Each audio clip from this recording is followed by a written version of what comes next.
Today's podcast is sponsored by Field Agent Canada. If I'm online trying to figure out what to buy, I really like the products that I'm looking at to not only have a good number of reviews to help me make my decision, but I really wish they would be current. Listen, it's really hard to do that. As a marketer that has worked with a bunch of brands, we're always asking for people to leave reviews, and sometimes they do, sometimes they don't. Then they should be using Field Agent to get reviews on those items. It's inexpensive, it's fast, and Field Agent can do all the work to make sure your online items have enough reviews, and then new reviews will be added each month. Can Field Agent reviews be placed on items on my brand website as well as with the retailer? Come on, Phil. Of course they can. You know they can. You just need to supply a list of products and where you want the reviews to be posted. Jeff and his team take care of the rest and get those reviews up and running. I have to say, the guys at Field Agent, they do love working with companies of all sizes, big and small. So you're going to get great service. And then, if you need 100 reviews or you need 1,000 reviews, 10,000 reviews, these guys can manage that. If you need online reviews, you need Field Agent. www.fieldagentcanada.com. Hey, welcome to This Commerce Life, an unscripted podcast that focuses on the stories behind small and independent Canadian retail and Canadian CPG. What we try and do is deliver or pull out the story of our guests and give them to you. The good, the bad, the ugly of retail and CPG in Canada. We're filling a need because we think that retail is hard on the best of days, but it's also a wonderful, wonderful place to grow up and make your living. We also think that the industry, nor the people that inadvertently find themselves in the industry, really understand the industry at all. They don't really understand what goes on behind the scenes. So listen to us, Phil and Kenny. We'll unravel it for you. We'll give you the story. We'll give you the story behind the story.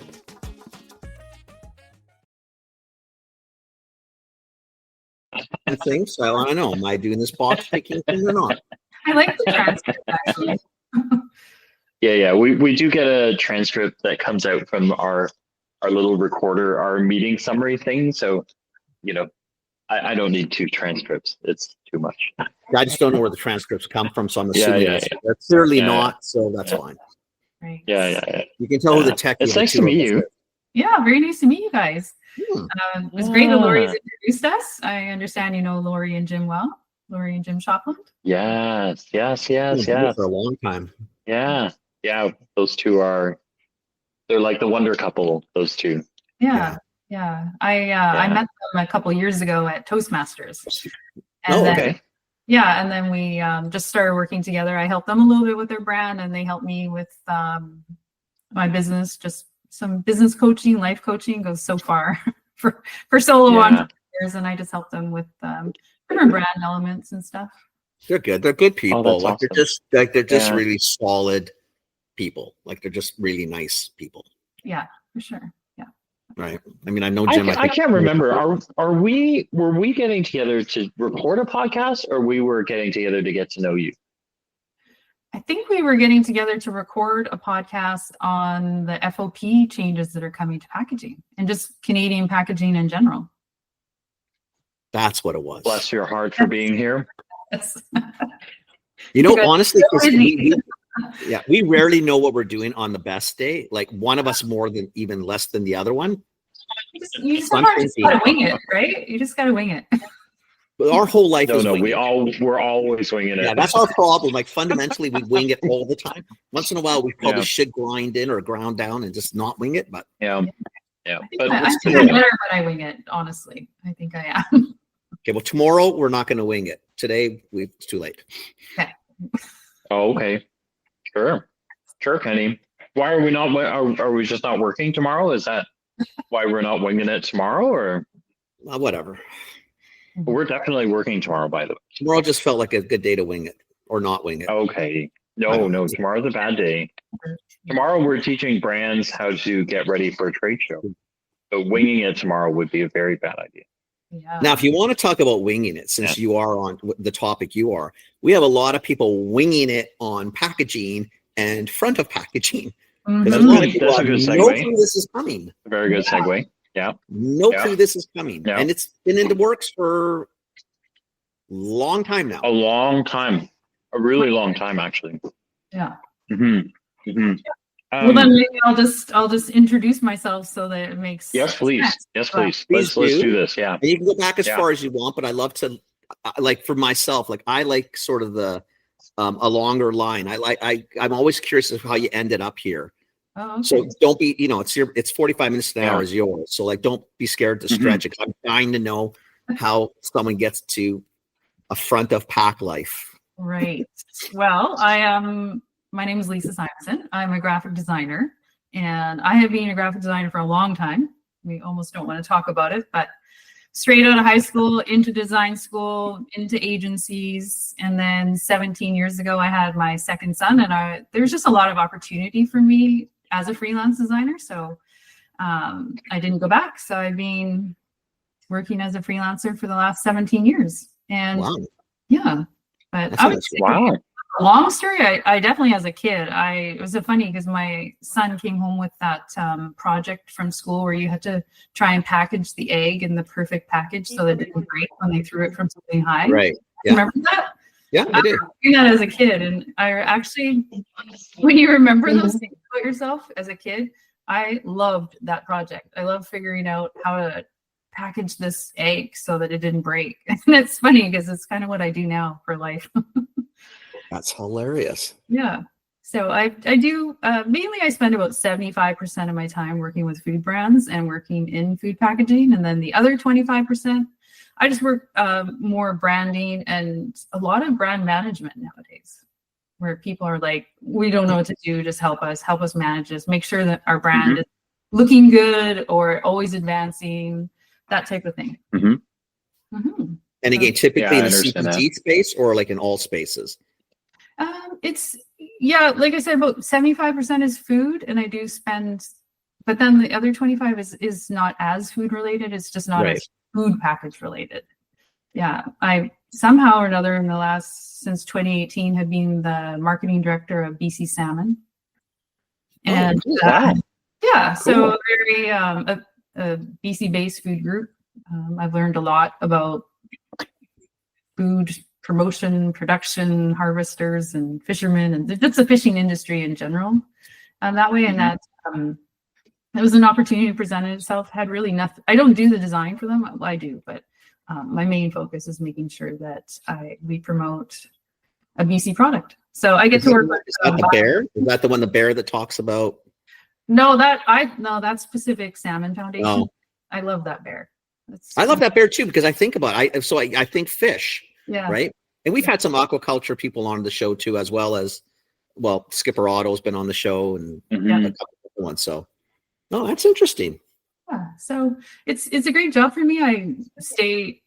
It's always interesting. I always have new clients, and I'm very referral based business. I think for the last 17 years, I've never gone out and actually tried to get work. So I do seem to work a lot in the seafood business, but it's just because I get referred a lot to people. So.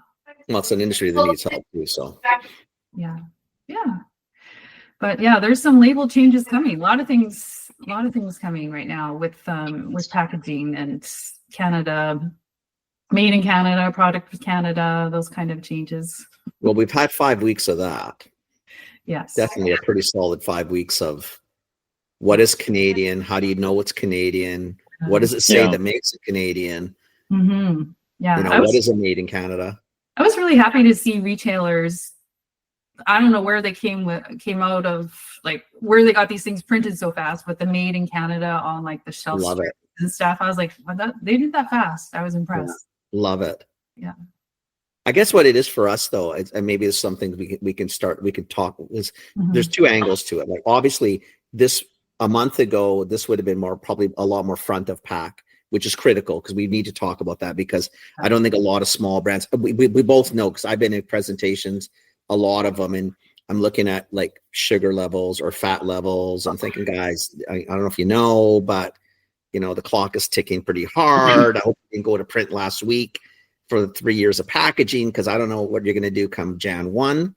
Like, I don't know what the rules are going to be, if that means a yank from shelf or we're running around stickering stuff with a FOB stick. I don't know how they're going to do that. So I'd love to do that. And obviously, since our friend has, wanted to take us over, is that we've got this, what is a made in Canada versus a package in Canada, processed in Canada, produced in Canada.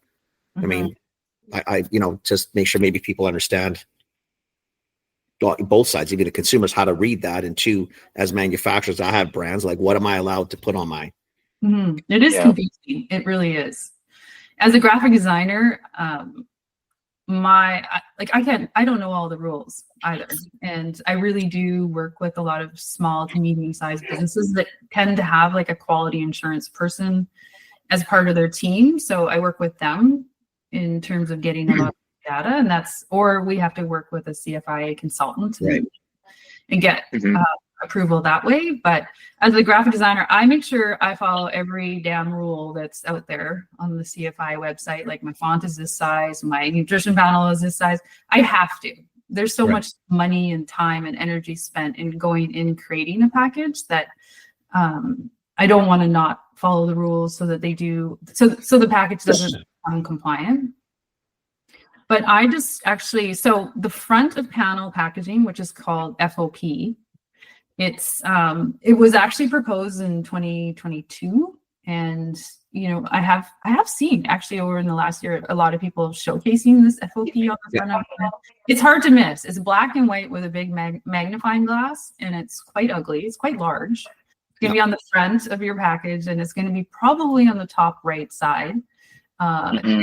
It is, the purpose of it is to tell the consumer if the product is high in sugar, sodium, or saturated fat. And if your product is high in all three, it has to actually label all three. So you can have one, you can have three. But yeah, I've seen it on the shelf already. It was interesting at Halloween. I saw a lot of the Halloween candy had the FOP for sugar. Yeah. So yeah, you're right. A lot of companies do print their packaging, and then like they'll print it for 3 years. Like, obviously the more you print, the cheaper it is. So people were, I think, at the point of trying to run out of packaging, and then they would start the FOP. And I've seen companies now trying to alter their ingredients to make it not so high sugar or not so high. That's happening too. Yeah, I've done that. Yeah. I did. I had to reformulate 2 SKUs just to make sure they were under the 10% for sugar. Yeah, so I feel like companies have been working on that, and I just finished my first client FOP. We just finished updating their packaging, and they're unfortunately in the pepperoni category, which we call fat. Yeah, there's not a lot of ways around sodium in pepperoni, and you actually want some sodium in your pepperoni, just 100%. For shelf life. It doesn't taste the same without it. Yeah, sorry. Not that it just extends life, right? It's that's part right. of the that's right. curing, right? So yeah, did you find that you had to, because I think as people get their heads wrapped around this a little bit, is sometimes brands, we've seen brands kind of feel like they have to fundamentally change packaging to adapt that FOP. Do you find that, or is it kind of like smaller modifications that allow you to kind of like work that piece in there and still help them keep most of their branding? The one I just finished, we were able to add it without altering too much of the branding, because the position is the top right-hand corner. But I do have clients that I know their packaging is very small, and it's going to be a challenge for design. As Canadian designers, as food package designers, we have English, we have French already. Yeah, and it's a lot. Like I always say, like these packaging awards, you don't often see Canadian brands winning packaging design awards. It's not to say that we can't, but it is a challenge, and your designers should be quite strategic with it, for sure. So I think every case is going to be different. There's exemptions, like small packaging is going to get exempt from this FOP. Like obviously whole fruits and stuff like that's not going to have this FOP. I know that like plain dairy and stuff is not going to have FOP, but I don't know what's going to happen to like the little like gum packages and stuff. I don't know what's going to happen on that. I don't have any clients I'm that. not convinced that they know either, because I think sometimes, like everything, things get pushed through. Like the intent is always, clearly the intent is supposed to be always good, Yeah. which it typically is, but execution falls apart because people don't like, for example, your pepperoni stick. I don't know if you've looked at a pepperoni stick lately, like a, one at the till. I mean, we're talking a centimeter wide, like what are you going to do with this thing? I mean, you're just going to run the whole front pack, and you know what I mean? Like the real estate is the real estate. It's what you can't make them square so that you can actually do a proper packet or call out. So I don't know how they're going to do some of that, but whatever. Yeah. That's your job. Yeah. That's right. You're going to have to figure out, well, how do we do this? Yeah. And there's some frustration for sure. Like it's the size of your FOP is determined by your principal display panel. Yeah. And then so the CFIA provides files for us, and it tells us like if it's this size, you should use this size of FOP. And I'm like, what? Are you crazy? There's just no way this is going to fit on here. And then they're like, you can use horizontal or maybe vertical, but the preferred is horizontal. So yeah, there's going to be some frustrated designers out there, and there's going to be some just distributors, businesses like, what can't we make this better? But it's going to be Well, it's also going to happen now. I mean, the clock is ticking. I mean, we're almost just 10 months away. Mm-hmm. And I don't know unless you can shine some light. I'm not too sure what Jan 1 means. If we're not compliant, are we running around and stickering, or? We went through a big change with nutrition facts panels and the size of ingredients a while ago, and you do still see it where you saw like some of the incorrect packaging. I see incorrect packaging all the time. I see it's all the time.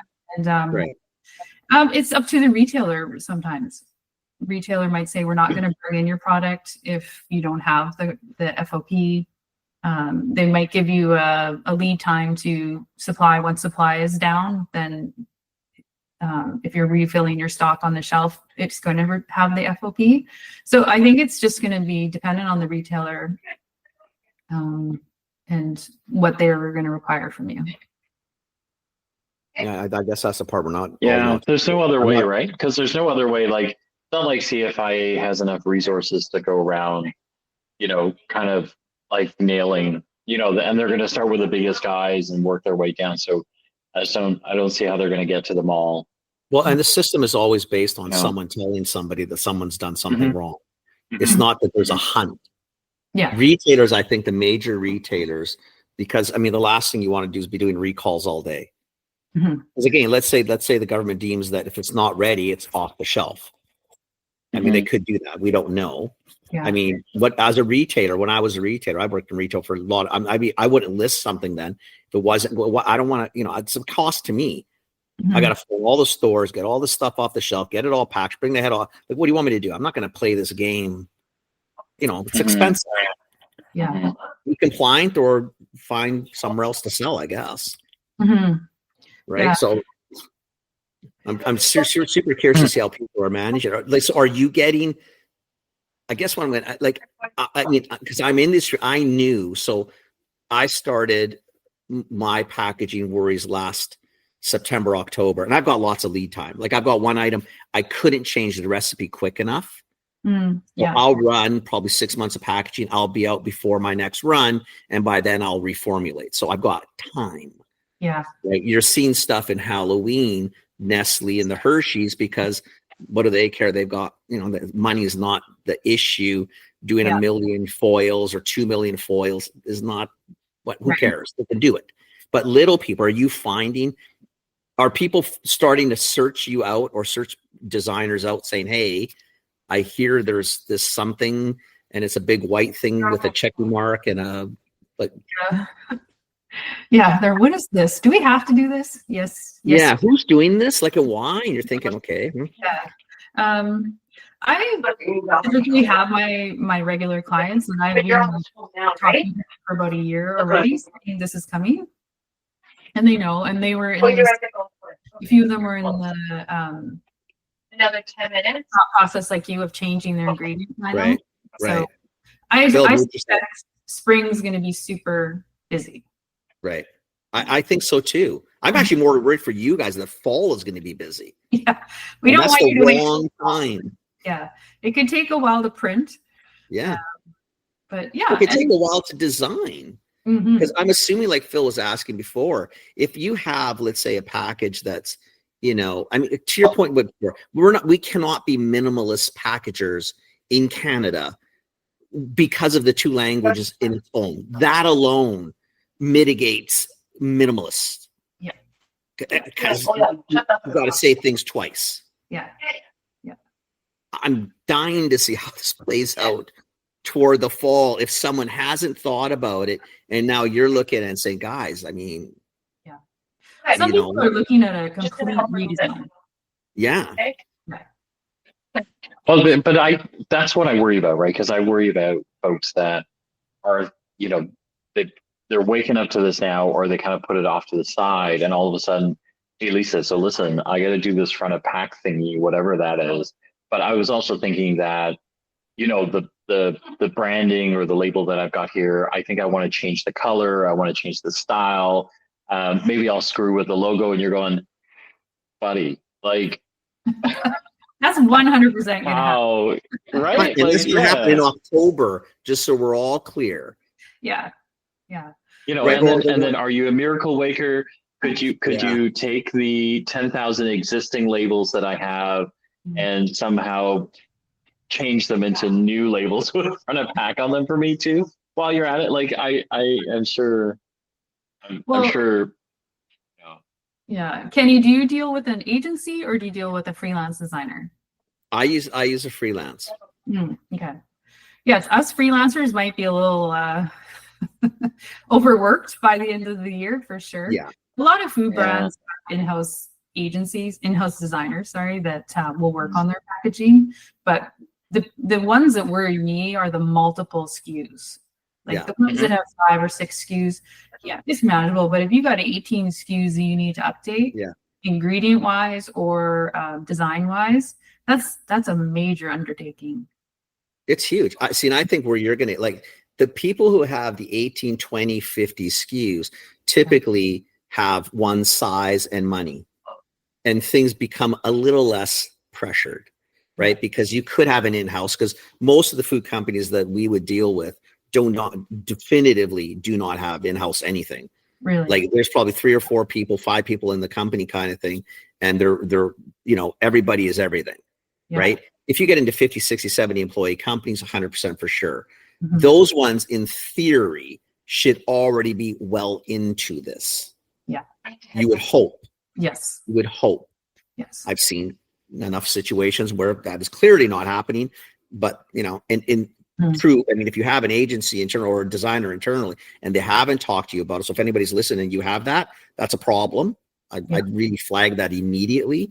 It's the small people I worry about, these, because I can just see this. I can see your house or office, and you got a line about 6 blocks long thinking, I got to change this. I got to change this. I got to change. And you're thinking, you and everybody behind you. Yes. Yeah. And there's also, like, if you do change your ingredients, we need you to send your product for like nutrition testing so that I can update my nutrition panel and, stuff like that. And then there's always a lot of touch points with food pack. I mean, there's the printing of the packaging, and then there's the photography of the packaging. There's GS1 wants your updated photos. So there's a lot of touch points. Yeah, there is. And September and October to start it is probably just a little late. Okay, when they come to me, I'm going to say, remember Kenny said, don't come to me in the fall. Yeah. We're hoping you're all listening, like when this gets published in the next couple of weeks, and get on it soon. Yes. Because otherwise, poor Lisa is going to be sitting in a corner shaking and crying because it's just too much. Yeah. As a freelancer, it is hard to take on a ton of work. And I become like a bit of a niche as a freelance package designer. Yeah. I know a lot of junior designers. I don't know a lot of package designers, actually, but the junior designers don't really understand a lot of the regulations. And so it is hard to find help. It is hard. Because to your point, I think that's the challenge you have is, like, the person I use freelance, I know she works in the food industry. Like there's a lot of wonderful designers, I'm assuming, in the Lower Mainland, but if you've never touched a food package or don't have it as your expertise, there's not a hope I will call you. Yeah. No, it's I don't have time for you to learn the niche. trillion nuances Yeah. or navigate Canadian Health Food Inspection site, which is like a treat. Well, I don't know how else to say that. Yeah. My God, like you need a map to find the map to get you to the place to find the map to really understand what the hell you're reading here, because I don't know half the time what they're trying to tell me. Yeah. I should give you some links too so that we can help people figure it out. I think you need to, because sometimes you navigate that when you're thinking, I feel like I've asked this question, but I think I've got 4 answers, but I don't think anybody answered anything. Yeah. Like I said, as a designer, I follow all the rules. Like if there's rules that I find on that website, I will do it. And then I'll go shopping and I'll pick something up and I'm thinking, how the heck did you get that on the shelf? Like that's not compliant. It's because retailers won't, it's really, and I guess in theory, it's not the retailer's it's not a retail obligation to check. You would hope they would know, but it's not there. It's not, when I was a buyer, it wasn't my mandate's not to sit there and proof your packaging. I'm assuming you've done that, because all I'm going to do is if someone, because I'm not going to soak up the if liability. someone rats me out, Yeah. I just phone the stores, put the recall process in play, make sure Health Canada knows how the recall is being performed. I don't care. Yeah. Yeah. I used to do a lot of packaging for Costco for some of my clients. And in order for us to get our package in Costco, we needed a letter from a broker saying that the package had been reviewed and it was compliant. Yeah. Because Costco doesn't want to have that. It's too much work. Somebody else's liability. Yeah. At the end of the day. Yeah. 100%. It was an extra step, but I understood why they did it for sure. Yeah. Well, it's costly, right? It takes time. And really, who wins? The customer doesn't win because they don't have the product to buy it. The vendor, and if they're small, God bless them, because I don't know how they're going to manage. You could get all your product back, right? Then what do you do with it? Yeah. Yeah. So if you're out there listening and you have a food product and you need to update your packaging, there's also some great opportunity maybe to tweak the design if you don't leave it too long. And then September again, not the time. And then also, if you're going to reprint, then maybe you should tweak your design a little bit, improve your branding. If you do have a Canadian product, now's your time to really focus and do some call outs and to make sure that if you are a Canadian product, that it's labeled on the front. And just what can you call out though, Lisa? Like a made in Canada is what versus product in Canada versus what is processed. There's so many different ways to say it. Like what? Yeah. If someone's coming to you, I'm assuming you're also helping them with that too, right? Because you do know, like, how do you navigate that? Like, what should they come to you? But should we be assuming that you should? Like, no, you should never assume that they should. The designer. Never assume your designer can steer you in the right direction. That's what we're hoping for. Yeah. Okay. Yeah. I've learned to ask the right questions, and then when I feel that we don't, if we haven't covered everything correctly, or I haven't worked with a quality assurance person, I'm like, let's get this reviewed by a broker or a consultant and make sure it's right. Because when you start asking questions, like made in Canada. So if I'm going to go shopping and I'm like, I am only buying Canadian products, I would first look for product of Canada. Right. That means more to me than made in Canada, which is confusing to consumers. If it says product of Canada, it means that 98% of the ingredients and the processing has been done in Canada. Right. And if you have made in Canada, it means that you could have, like, for example, I saw peanut butter from Western Family the other day, and it said made in Canada with peanuts from United States. Right. So sometimes your product could be part Canadian, but you have to bring in an ingredient from somewhere else. So it's not a truly Canadian product. So that's confusing to people. As a design point for people, you can't actually go grab the maple leaf, the same 11-point maple leaf off of Canada flag. It's trademarked, and you're not allowed to just go grab that flag and put it on your package, which I see a lot of. Yeah. And CFI doesn't regulate that, but Department of Canadian heritage does. And if Right. someone, and to your point earlier, like CFIA is only usually, or anybody else is usually like finds out about your package problems if someone complains. Complaint. Yeah. Yeah. Well, And it's a then, very good pro system, right? That's how it runs. So, Yeah. so I didn't know that the maple leaf is trademarked. The one on the Canadian flag is Canadian, like the two bands, the red, the white, Yeah. it's all trademarked. You oh, can't the just, 11 point. yeah, you can't pick pieces out of it. Yeah. You can change it. You can like remove the stem. You can, Yeah.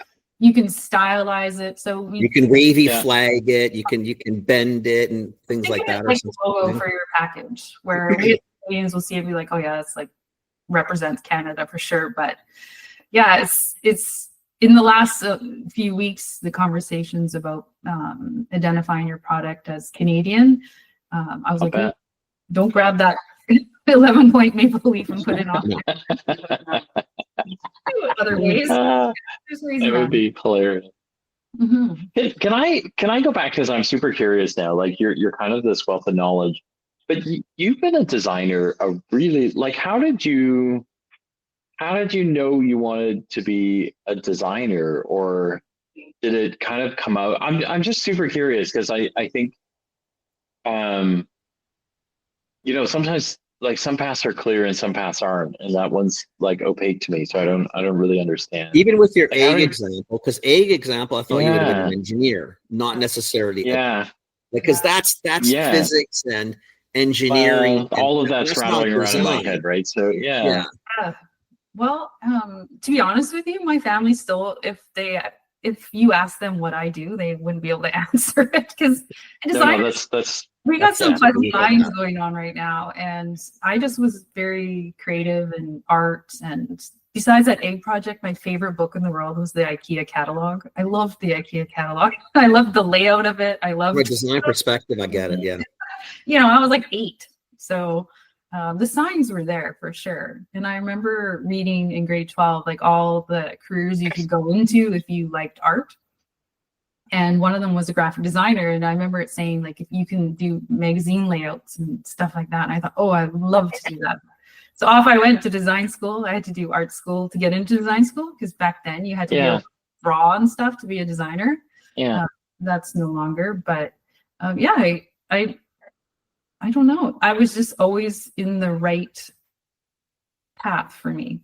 And I know I'm unique, and I have boys right now and they're in grade 12 and they don't know what they want to do. And I understand it. It's more the norm for sure. But Yeah. I've always had to skill build, especially as an entrepreneur. I've added photography into my design services, mainly because I was good at it, but I would have small photography things that I needed. So I'd be like, I couldn't get a photographer to come and do what I needed to do. So I ended up just kind of adding that as a service to myself. And so I think that it's just, I've always been a creative person. For some reason, that wall, the job opportunities, if you're a creative person, just, I don't know if I would have known about graphic design had I not seen that. And yeah, I just persevered, and nobody knew what I was going to do. They thought I was going to make posters and logos for the rest of my life, but that's not the case. Not the case at all. But when you started those, so did you actually, because you said the magazines and things like that, did you actually start in that? Like once you've got your schooling, did you went into agency and you did that type of thing? Because you obviously did not do packaging, I'm assuming, from day one, like you did. Yeah. Yeah. Design. One of my main clients when I was working with the agency, it's funny enough, was Save On Foods. And remember the flyers that they used to be huge. Like flyers used to be massive. Yep. Right? And I worked on a team where we designed a lot of the flyers. I did a lot of the signage for in stores. And so I really have been in the food industry for a while, but I would say my print design background, because when I was doing it, everything was printed. There wasn't really a lot of digital. That's right. Yeah. It led me to be a food packaging designer. And like when I go back to my egg story about the engineer but I always liked the dimension of things. I liked the dimension of a package. So it just all worked out. So what's really funny is like we're like three legs of the same stool, right? Because Kenny was a buyer at London Drugs for many years, and then I was on the other side. I was a brand guy and a sales marketing guy at like the big companies like Johnson and Johnson and Pfizer, Unilever. So between the three of us, we are the components you need to put out a flyer, actually, Oh, right? right. Because Kenny, you're I right, used to like build the flyers too, right? I didn't design it, but I put what was in yeah, there. I yeah, picked Yeah, how it was remember going to how look. yeah. I'm sure they're still the same amount of work. I just don't see them as big as they used to be. Yeah. No. Yeah. Well, and now that because we like when you were doing the Sabo and I was doing the Londons, so we were 16-page, 24-page paper, and they were loaded, man. There was like 12 trillion products in there. Yeah. The photography and everything. They All was, of it. yeah. But yeah, I love those flyers, like, because I remember, and like it's funny because my kids are all readers now, but they didn't know it at the time. Like, so every Thursday or Friday night when the flyers all came out, I'd sit on the kitchen floor, right, right near, the recycling bin was on the deck, so I'd sit on the kitchen floor and I'd just flip because I laughed when you were talking about the IKEA catalog because I like catalogs. I like going through I them. love I'm them. a pretty creative type, but I love like flipping through. I love that tactile feel. And so I would sit and read all the flyers at night. And the kids would come and bring all their books because they didn't know any better, right? Like when they're small, dad's flipping through, so they want to sit. So it wind up being like a family. Actually, we literally sit on the kitchen floor. They would read their books and I would be looking at flyers, right? But yeah, I Yeah, the remember those Vancouver days Courier very Show. fondly. I actually really loved it. Like, I yeah, think we all did, especially in the industry. Like Saturday morning was yeah, us because the Vancouver Courier, or when we lived in yeah, Burnaby, the Burnaby Now would have all the flyers yeah, stuffed in Saturday. So what do yeah, you do Saturday morning coffee? You sit down Yeah. and you lay out all the flyers, and then you get yeah, all your phone calls lined up of who you're going to swear at because Savon had a better price than I yeah, did, and blah blah yeah, blah. yeah, And yeah. that's what you did. But that was the ritual, is Mhm. you went through these stacks Yeah. of paper flyers. You still do that, Kenny? Like, No. Like No. I left London Well, we 9 don't. years ago now, Yeah, so and there's no more flyers. Like they don't. I mean, the only flyer I get now is Canadian Tire periodically, yep. or Canadian Tire. things like that. It's not like the old days where, like, seriously, but it was a stack. Yeah, yeah. Like I go through London, save on, Superstore, then And you look. so If both of Safeway you would had one, appreciate this.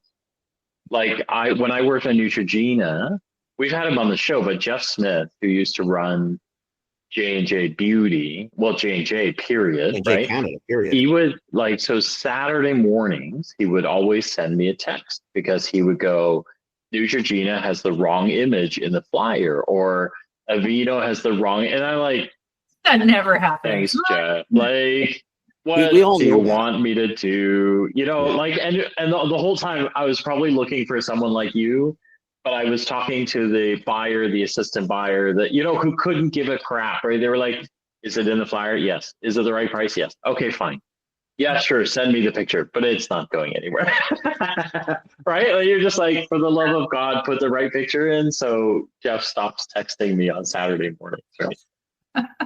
Yeah, there's definitely a few errors in these flyers over the years, for sure. Oh God, tons. Yeah. I see spelling mistakes all the time, like on social media and stuff. Well, that was mine. That was me. I can't see my own spelling mistakes, but I can see other people's. See, that's everybody else's, Yeah. though, right? Yeah. That's funny. Yes. Oh, that's cool. So you spent, that's really cool. You spent so long, and we haven't, like, none of us crazy people have have scared you away from the business. I feel like there's nothing but like crazy people who kind of show up and go, "Hi, I need a mixture of blue and green," and I was thinking it should have this swoosh through it or this sploshy thing. Could you just make that? Oh my God, go away! Like. I definitely have two kind of clients. I have the client that just literally say, "Here, Lisa, here's a package. Like, find a box, find a band, find a bag, do whatever you need to do. Here's my food product," and make the whole thing. Like, I'll come up with the name, I'll trademark the name, I will do the photography, I'll build their website, I'll even manage their customer service inquiries. Wow. Great. And then I'll have another client. They're like, "Here's the existing design. Do not change anything. Just update the CFI compliance issues." Right. if I was to pick one, I would rather have the one that I start brand new, opposed to the one that's existing. But there's just people out there that need help. They can't always afford agencies, or agencies won't even take them on because it's just the time. It still takes time to update an existing package, and maybe they don't have the staff to do that. So it's also hard too, right? I mean, it's then becomes a money play as well, right? It's that's a burn and churn kind of world. Like it's a different client approach or acquisition. When you're like because we freelance too, right? In our little worlds, it's a different world. Yeah, I think you're small because you can do a little bit more with maybe less people. Like you can play some interesting sides and do all of it or none of it. And sometimes none of it's really what you want, and other times you'd like to be more involved in all of it. Yeah. Depends on the person too, obviously, right? Yeah. I could, if I wanted to quit graphic design, I could manage social media accounts and probably make more money. But it does, I don't know, drain my creativity, and I'm a very creative person. So I see other opportunities in this design world for sure. Like I said, I like to skill build and add things. And as I mentioned, I met with Lori and Toastmasters, and sometimes I like to get up and talk about branding to small businesses, like female entrepreneurs, and just help that way. Or if the client is too small and maybe they can't afford agency or they can't afford me, maybe I'll donate my time to that one customer a year, that kind of thing. You really have to work to stay creative. You do. Yeah, we subscribe to all of those things actually, because we'll do all of the above, like you, right? Because I think we have a passion for this industry and helping the small, kind of grow and thrive. So I love that. And then you're right. Like you get to those places and they really do. They foster creativity. You get, I don't know. I feed off the entrepreneurial energy, right? Because some of these small businesses, that's how they're run, is off passion, right? And so being able to feed off that is amazing as well, right? Because they're so excited, right? Like even though they know or they have no idea what crushing, kind of things are coming their way, right? But they're so passionate about it. It's kind of cool. Yeah, and maybe I know something that they need in their life. Like, you should go see this person. Like just that advice, like a tip. Sometimes just saves them a year's worth of wasted time. But if you 100%. Or even new food companies, new food products, make sure you're part of the BC Food and Beverage, and just network and attend things, because you can't, as a freelancer, in anything you do, whether it's design or sales or whatever, you just can't sit at your desk and not learn something, because things are changing. So you need to make sure that you're involved with your community and your business industry to make sure you're staying up to date. But I'd even tell people that's how I would probably, if I'm hiring people, to do, for example, in CPG, if you're going to be in this space, I want someone who's actually done this space, but I also want to see you at the events, because I don't know how up to date you're keeping if you're just sitting at home and just waiting for, stuff to hit the shelf. And then, you know what I mean? I need to know that you're kind of you get it. Yeah. I need to know you get what we're trying to do, because it's hard, right? Because especially in our world, if there's 90,000 products literally in a store, how many? I'm trying to catch an eyeball, right? I need to make sure that one, you can help me hopefully capture some attention, and when they do take the moment, because I'm going to have milliseconds for them maybe to grab it. I mean, you know what I mean? I need someone who really gets. Well, and you probably also mean okay, well, these new changes are going to incur some new costs in your packaging.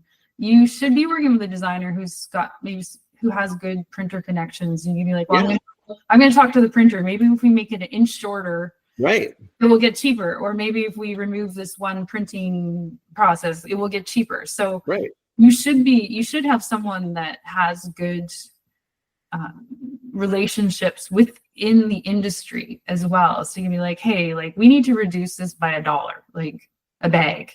How are we going to do that? And them to and tell me. Right. Yeah. Mhm. Make friends. Always make friends. As many friends. Ask a lot of questions. Ask a lot of questions. Yes, tons of questions. Yeah, And that's the one also, you really got to tell people. for businesses as well, I say like go network. Like I network with the Langley Chamber, and it's just sometimes nice to just introduce yourself, remind yourself like to talk about your business and have people ask you about your business and ask other people about theirs. Like, you know, It's true. there's lots of interesting people out there for sure. 100%. 100%. Oh, I'm glad you came on this podcast. Me too. Yeah, that's pretty Mm. cool. I enjoyed that. Yeah. Yeah. Enjoyed that. And now hopefully anyone who's listening to this, right? Mhm. Lisa will leave her links down below in the podcast notes, and then you can make a new friend. Absolutely. If you just want to chat about your packaging, you know, let's just chat. If you need help as from design, you know, let's see if I can help. And of course, because I did Yeah. have to I wanted to take a look at the webpage while you two were chatting. So if Yeah. people do want to find you, you're not hard to find. It's No. Simonsen Designs, Yeah. SIMONSEN designs.com. Right. It's slick. Do you do video as well? I noticed on there was the one thing, one of them had the video and then it was still pictures below. Is that all you? No, I actually hire a videographer. Okay. But so you have access to, again, it's Yeah. it's within the scope of the like you. Okay. Yeah, there's nothing that I can't complete for clients. Mhm. The good thing with working with freelancers is we generally know a lot of people in the industry. They're also probably freelancers, and I'll be like, I can't do that, but you know, I know the perfect person Yeah, for that, yeah, and I'll manage it with you, and yeah, we'll create videos. I will create videos for social media, but when we do like professional polished video, we have to get in the talent for that for sure. Yeah. You bring in the big guns for those. Yeah. Very cool. I love it. Very I cool. love it. Thank Very you. cool. Thank you for coming on. We really, Yeah, thanks for this doing was really this. fun, actually. I really enjoyed it. Yeah. I feel like we have a lot more to talk about, but yeah, any questions about FOP, I'm happy to help direct you. Yeah, and we'll have that in. We'll definitely put that in the links as well, so people can get a hold of Yeah. you, because that's important to do. Yeah. Like, don't please, if you're listening, like honestly, find people who are in the industry. Like it'll just Yes. save you a lot of angst. And do it soon. Like really don't wait. Don't wait. Like you know, the things that you heard out of Lisa already, you know, the number of questions that, you know, because you assume you're looking at your packaging and maybe you assume that it's a really straightforward thing, but you don't know what you don't know, right? And so when you start talking to pros, that's what happens is Lisa might have 18 questions for you. She might only have 2. But if you wait till the very last minute, you might only be able to answer 2 and not the 18 that really needs to get answered, right? So you kind of need to get on this sooner than later so that, you know, the pros can help you the way they can help you, right? So if you're going to spend money right now to update your packaging with FOP, give it a full review to see if there's anything else you need to do. There's a new Quebec law coming into effect soon where if your logo isn't trademarked, you have to translate it, which not a lot of people's logos are trademarked. So yeah, that's going to be a tricky thing. And some people think, well, that will be like a Loblaws thing for sure. Like, 100%.